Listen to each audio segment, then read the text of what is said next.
All right, so today we're going to discuss three important tips for Americans moving to France, three things that are important to know. So the first one relates to income taxation in particular. And it's something that not a lot of people are aware of. They think of France as kind of a typical high tax Western European jurisdiction. And to some extent, that's true. But in the case of an American moving to France, there are actually some benefits available to you under the terms of the U.S. France income tax treaty. And those benefits basically mean that some of your income, in particular passive investment type income that you derive from U.S. sources, may be exempt from French taxation. So that's a very real, very important benefit. And so you could be moving to France as an American.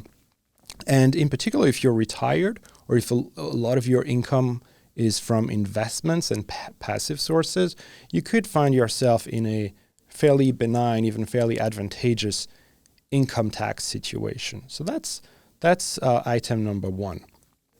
Now, in contrast, item number two is not good news. Item number two is something that is important to be aware of if you are moving to France or considering a move to France, but it has to do with French inheritance tax, right? And it's very important to note that French inheritance tax can be a very significant expense.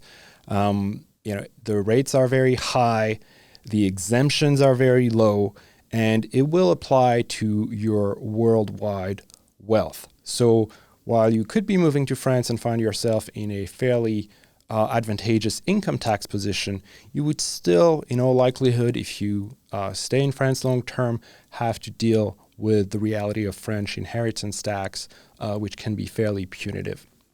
The third and last thing I wanted to highlight has to do with trusts. It's very common for us here in the U.S. to use trusts as part of an estate planning strategy. Trusts generally don't travel very well. They particularly don't travel well to civil law countries like France. And in the case of France, you have to be particularly careful because trusts are subject to certain disclosure requirements in France that you have to meet. And there's an annual disclosure, there's a disclosure for the creation or the amendment of a trust, and there are fines for non-compliance, so you have to really stay on top of the disclosure requirements. And interestingly, they apply if you are the grantor of a trust. They may also apply in situations where you are the trustee or even the beneficiary of a trust. So that's all I had to share today, just three important things to know if you are an American moving to France.